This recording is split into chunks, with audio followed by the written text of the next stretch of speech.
समय हमारे साथ मौजूद हैं आध्यात्मिक गुरु श्री श्री रविशंकर। गुरु जी, बहुत बहुत स्वागत है आपका IVN7 में। नमस्कार गुरु जी, सबसे पहले तो गणतंत्र दिवस की बहुत बहुत शुभकामनाएं आपको और पद्म विभूषण मिलने की बहुत बहुत बधाई। गणतंत्र दिवस का शुभकामना सबको, सभी दर्शकों को भी गणतंत्र दिवस का शुभकामनाएं।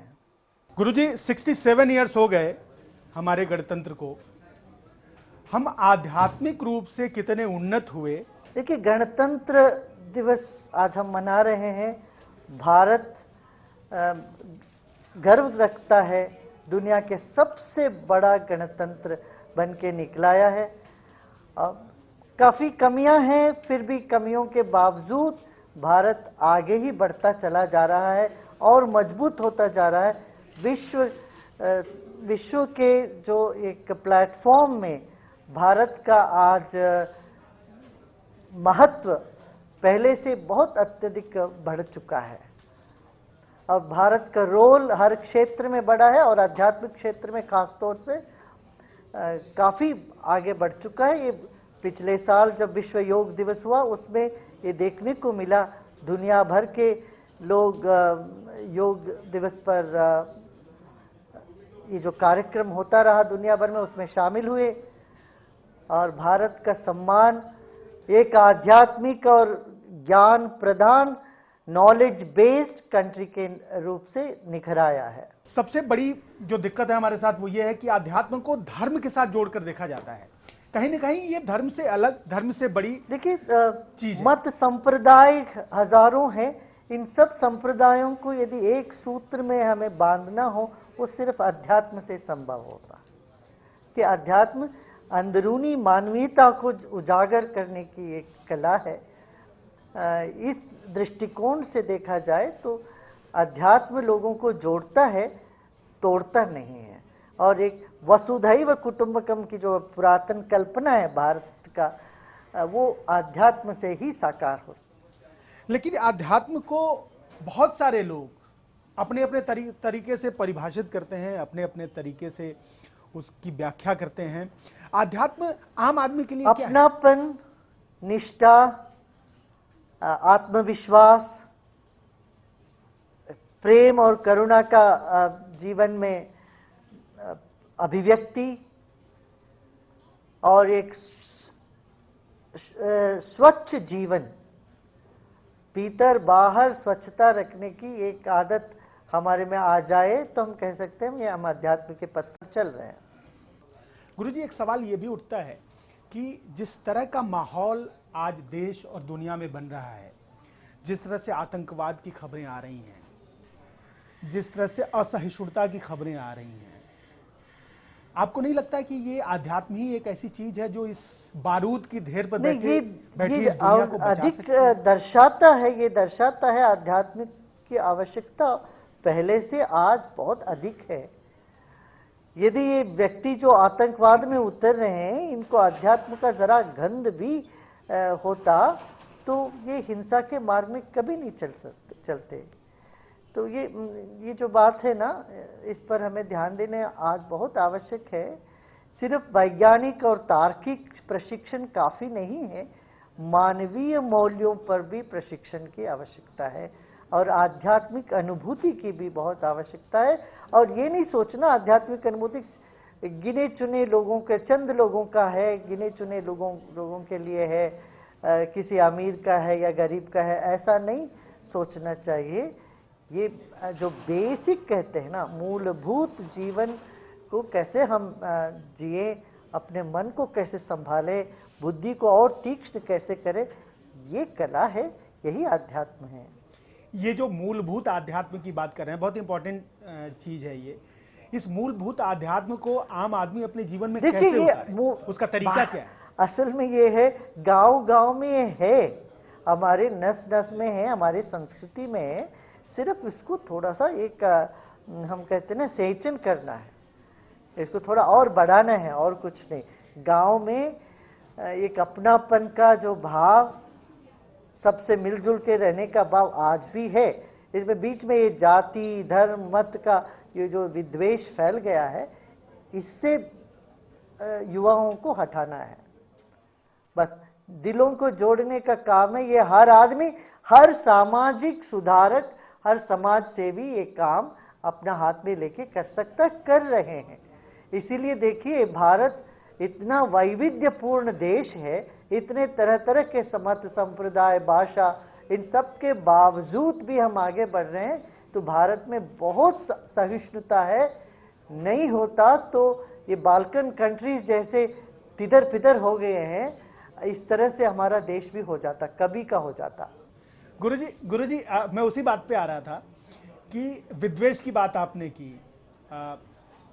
अपने देश में जितनी भिन्नताएं हैं, जितने मत संप्रदाय जितने हैं, वहां उतने कहीं नहीं है। लेकिन सवाल तो ये उठने लगा है कि असहिष्णुता बहुत बढ़ गई है। नहीं नहीं, मैं तो ये ऐसा नहीं लगता है समझता हूँ असहिष्णुता बढ़ गई। मैं ये कहूँगा तनाव बढ़ गया है, और कई जगह अपराध की घटनाएं तो होती है, उस पूरा निंदनीय है, खंडनीय है। अपराध को अपराध देखना चाहिए, पूरे देश पर उसको लादना उचित नहीं है। ये मेरा स्पष्ट समझ है, अभिप्राय है कि कहीं इधर उधर अपराध की घटनाएं होती है तो उसको लेकर के कह दे पूरा देश असहिष्णु हो गया, ये उचित नहीं है। आप ये कह रहे हैं कि जो लोग ये कह रहे हैं या मान रहे हैं कि असहिष्णुता बढ़ गई है, वो तनाव में है। तनाव के वजह से अविश्वास है, तनाव है। क्यों हम छोटे छोटे दायरे पर अपने एक जैसे मेंढक के कुएं जैसे जीते रहते हैं, बाहर आके सबसे संपर्क करते नहीं हैं, एक अपने गुटबाजी में जीते रहते हैं, तो समाज में तनाव अधिक बढ़ता है। और आज का परिवेश ऐसा हो गया, सबको इतना काम करना पड़ता है, कॉम्पिटिटिव सोसाइटी है।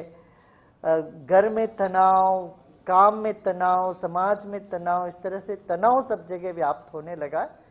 इस पर नियंत्रण पाना बहुत आवश्यक है, और योग एक रास्ता है। और सामाजिक सांस्कृतिक कार्यक्रम में सबको मिलजुल के भाग लेना, ये दूसरा इसका विकल्प है।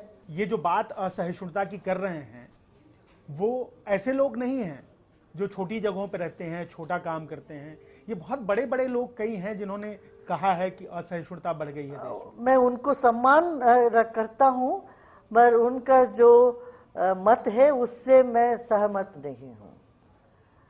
जबकि वो सब बड़े लोग हैं, सम्माननीय हैं, मैं उनको आदर करता हूँ, मगर वो यदि एक कहेंगे हमारे देश में असहिष्णुता बढ़ गया, मैं इस बात से राजी नहीं हूँ। क्यों? मैं हर रोज हजारों लोगों से हम मिलते रहते हैं, भारत के कोने कोने पर हम भी जाते रहते हैं, वहाँ से लोग हमारे पास आते रहते हैं, तो मैं जनता के संपर्क में हूँ, तो ग्राउंड रियलिटी मुझे पता है, इसलिए मैं कह सकता हूँ ऐसी माहौल नहीं है। हाँ, कुछ जगह है जरूर तनाव है, मगर वो तात्कालिक है, उसको दूर करने के लिए सबका प्रयत्न आवश्यक है। गुरुजी बहुत इंपॉर्टेंट बात कर रहे हैं। एक सवाल आपसे ये है मेरा कि आप देश दुनिया में बहुत घूमते हैं। आपने कहा कि हजारों लोग मिलते हैं, लाखों लोग आपके प्रवचन सुनते हैं, आपसे मिलने आते हैं, आपका आशीर्वाद लेने आते हैं। पिछले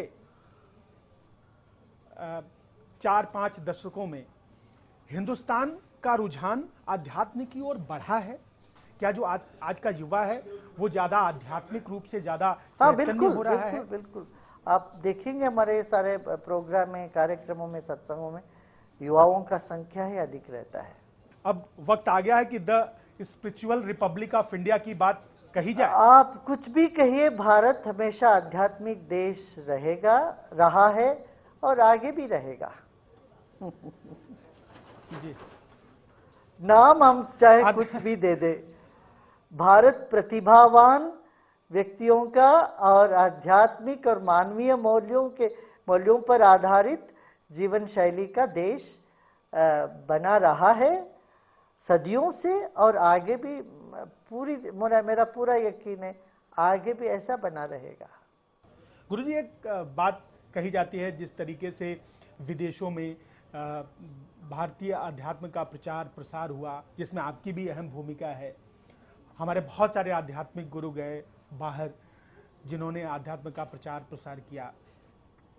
आपको क्या लगता है कि आज के दौर में एक बार फिर से हिंदुस्तान आध्यात्मिक तौर पर सबको अपने रास्ते पे ला सकता है, दुनिया को अपने रास्ते पे ला सकता है? कहीं ना कहीं मोदी जी भी दूसरे तरीके से यही काम कर रहे हैं। हाँ, ये सभी क्षेत्रों के जो मुख्य व्यक्ति है वो इस दिशा पे काम करें। बिजनेस और इंडस्ट्री वाले भी काम करें, उद्योग के क्षेत्र में भी भारत को ऊंचा उठा रहे हैं कई लोग उद्योगपति। राजनीतिक क्षेत्र में तो हमारे प्रधानमंत्री का बहुत पात्र बहुत अहमी का है, गर्व की पात्र उन्होंने निभाया है। 2 साल के अंदर सारे दुनिया के सारे देश भारत के ओर मोड़ के देख रही है अभी इस वक्त। और आध्यात्मिक क्षेत्र में तो है ही, भारत का प्रभाव कई वर्षों से पड़ रहा है। आज तो वैज्ञानिक ढंग से भी आध्यात्मिक को स्वीकार करने में कोई हिचकिचाहट नहीं रहा है। तो इस योग को हिंदुस्तान के जनमानस में से निकाल करके दुनिया में प्रसारित करने की क्या कोई योजना? हम पहले से कर रहे हैं। अब 35 साल पहले जब हमने शुरू किया था, उन दिनों में योग के नाम से लोग डरते थे। विदेशों में समझते थे योग माने कांटों पर चलना होगा और एक पांव पर खड़े रहना होगा। इस तरह से कई तरह की गलत धारणाएं लोगों के मन में था।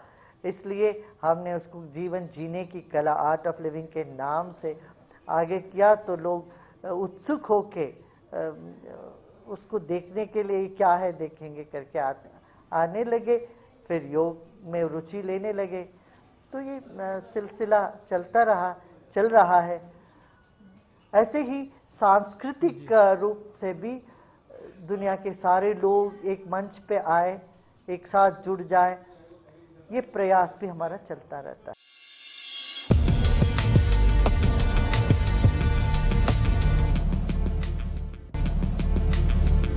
आप अभी जीवन जीने की कला की बात कर रहे थे, आर्ट ऑफ लिविंग की बात कर रहे थे। आपके सुदर्शन क्रिया ने हिंदुस्तान को कितना सुदर्शन किया है, क्या लगता है आपको? नहीं, देखिए, योग के कई आयाम हैं, उनमें से एक सुदर्शन क्रिया भी है जो सद्य फलदा जिसको कहते, तुरंत अनुभूति दिलाती लोगों को, और के मन में उत्साह और बुद्धि तीक्ष्ण होता है, शरीर तनाव मुक्त होता है, मन में प्रसन्नता जागती है। इसी वजह से इसका काफ़ी ख्याति दुनिया भर में बढ़ गया है। आज के लोग तुरंत चाहते हैं ना, बहुत लंबी साधना में विश्वास नहीं करते लोग, मगर हाँ तो ऐसे जिनको लोगों में पेशेंस की कमी हो गई, इस तरह के ज्ञान में रुचि नहीं है, खासतौर से युवा, जब वो ये करते हैं तो उनको एक रास्ता नजर आने लगता है, बिल्कुल खुल जाते हैं, उनके सारे दरवाजे खुल जाती हैं। गुरुजी, एक बहुत महत्वपूर्ण सवाल है जिससे आज पूरी दुनिया जिसकी आग में झुलस रही है, वो है आतंकवाद। जिस तेजी से ये कैंसर की तरफ फैल रहा है हिंदुस्तान में, अभी पिछले जितने दिनों में कुछ घटनाएं समझ में आई हैं, जो देखने को आई हैं, इससे निपटने का क्या इंतजाम है? देखिए, आतंकवाद से निपटने के लिए हमारे देश में राजनीतिज्ञ, धार्मिक क्षेत्र में काम करने वाले धार्मिक गुरु और धर्माचार्य, माध्यम, उद्योगपति, हम सबको मिलके इस पे काम करना पड़ेगा, एकजुट होकर के काम करना पड़ेगा। लोगों को आपस में एक पास लाने में ये चारों पांचों जो आयाम हैं, उन सब का प्रयोग करनी पड़ेगी, तभी हो पाएगा ये। अब देखिए, विश्व भर के लोग अब जाग गए हैं। अब देखिए, हिंदुस्तान जैसे वैसे पाकिस्तान भी बहुत तंग आ चुकी है आतंकवाद से। तो आतंकवाद का ये कि हो रहा है, अच्छे लोग सब सहृदय सब इकट्ठे हो रहे हैं, एकजुट हो रहे हैं। ये बहुत बड़ा एक सवाल है दुनिया के सामने कि वेल इंटेंडेड, अच्छे जो संकल्प वाले, शुभ संकल्प वाले सब इकट्ठे हुए और इसका मुकाबला करें। लेकिन गुरुजी, ये बहुत बड़ा सवाल ये है कि जिस तरीके से आप कह रहे हैं कि सारे नेता, सारे आध्यात्मिक गुरु सारे इंडस्ट्रियलिस्ट एक साथ आ जाएं, ये ब्रिज बनेगा कैसे? यहाँ भी तो विभिन्नताएं, मतभेद, मनभेद बहुत ज्यादा है। देखिए, मतभेद होने पर भी कहीं तो सम्मत भी होता है। ऐसा नहीं कि सबको सभी बातों पर मतभेद होगा। मतभेद बना रहे और अपनी जगह पर बना रहे वो, मगर सम्मति भी कहीं ना कहीं सबका होगा ही, वो मानवीयता को लेके होगी। इसी कारण से भी हम 12 तारीख मार्च में सभी धर्मों के लोगों को, करीब 2000 लोगों को एक मंच पर लाने की प्रयास कर रहे हैं।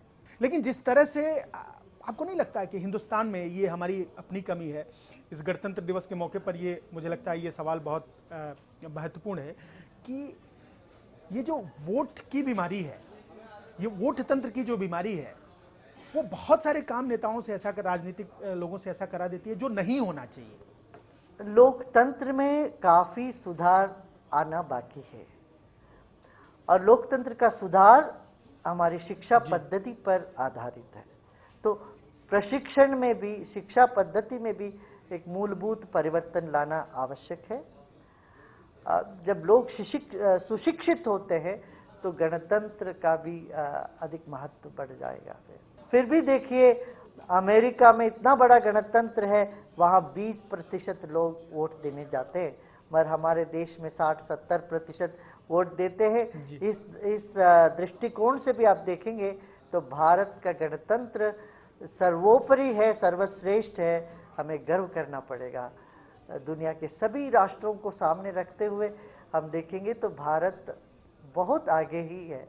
जी गुरुजी, जिस तरह से बात होती है कि आज हिंदुस्तान दुनिया का सबसे युवा मुल्क है। 20 साल पहले आबादी को अभिशाप माना जाता था, आज वही वरदान है। भारत में इतने युवा है, ये भारत का वरदान है, भारत को वरदान है।